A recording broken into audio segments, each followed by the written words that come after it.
Bismillah, Assalamualaikum warahmatullahi wabarakatuh. Apa kabar adik-adik semuanya? Semoga kita semua dalam keadaan yang sehat walafiat. Amin ya rabbal alamin. Hari ini kita akan belajar tentang penyakit yang disebabkan karena gangguan pernafasan dan juga properti tari. Nah, baiklah, kita mulai saja. Pagi itu, udara terasa dingin. Di sebelah rumah Edo tinggal kakek Hussein. Kakek Hussein mengidap penyakit asma. Saat udara dingin, kakek Hussein akan merasa kesulitan bernafas. Kakek Hussein biasanya akan segera menyemprotkan obat di dalam botol spray. Obat itu disemprotkan ke dalam tenggorokannya. Tak lama setelah itu, kakek Hussein akan dapat bernapas lagi dengan lega. Penyakit asma. Asma merupakan penyakit penyumbatan saluran pernapasan yang disebabkan oleh alergi. Penyebab alergi misalnya udara dingin, rambut, bulu, kotoran, debu, atau tekanan psikologis. Berikut ini perbedaan bronkus pada penderita asma dan bukan penderita asma. Nah, perhatikan baik-baik ya. Ini adalah gambar bronkus normal. Nah, kalian bisa lihat ya, salurannya terbuka lebar. Hal ini membuat pernapasan lega dan lancar. Nah, sedangkan yang ini merupakan gambar bronkus yang sakit ya. Lihat salurannya coba. Salurannya menyempit ya, karena disebabkan adanya alergi. Hal ini mengakibatkan pernapasan menjadi terhambat. Penyakit asma ini disebabkan oleh alergi. Penyebab alerginya misalnya udara dingin, rambut, bulu, kotoran, debu, atau tekanan psikologis.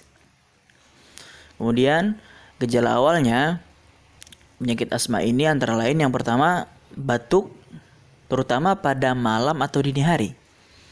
Yang kedua, sesak nafas. Yang ketiga, nafas berbunyi saat menghembuskan nafas. Yang keempat, rasa berat di dada. Dan yang kelima, dahak sulit keluar.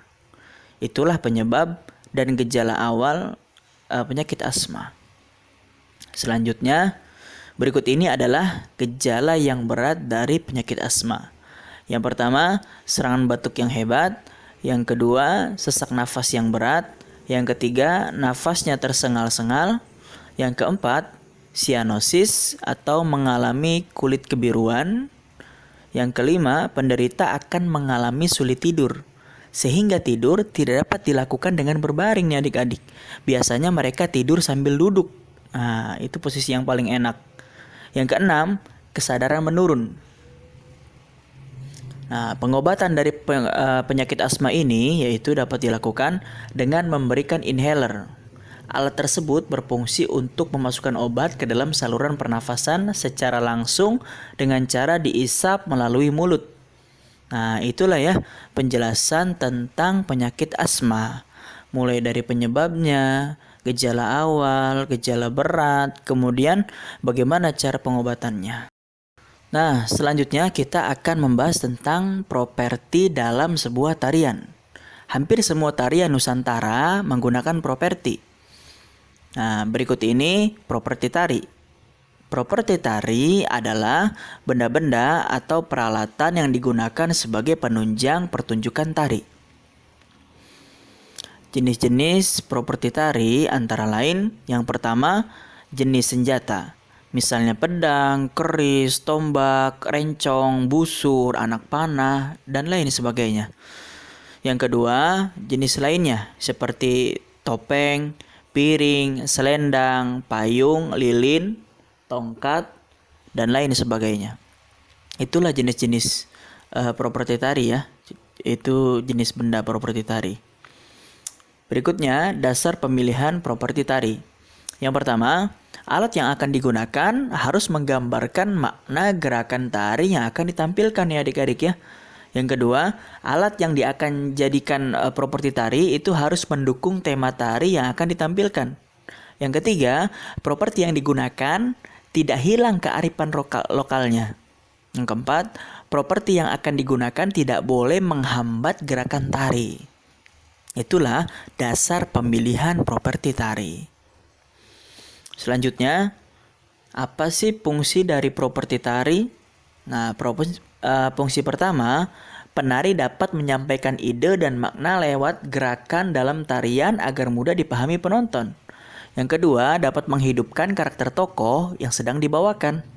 Yang ketiga, menambah keindahan dalam tarian. Yang keempat, sebagai pelengkap busana tari. Itulah fungsi properti tari. Berikut ini gerak tari yang menggunakan properti. Misalnya, tari Klono Topeng dari Yogyakarta menggunakan properti berupa topeng dan selendang atau sampur. Lalu tari piring dari Sumatera Barat menggunakan properti piring. Tari Rangguk Ayak dari Jambi menggunakan properti berupa rebana. Itulah contoh beberapa gerak tari yang menggunakan properti.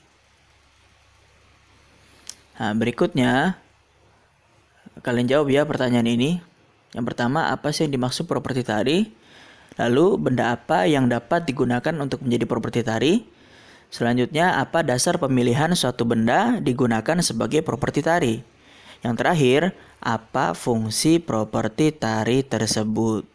Kalian jawab pertanyaan ini, tulis yang rapi, dikirimkan lewat WA ke WA Pak Guru seperti biasa ya. Ya, itu saja mungkin ya. Kurang lebihnya Pak Guru mohon maaf. Assalamualaikum warahmatullahi wabarakatuh.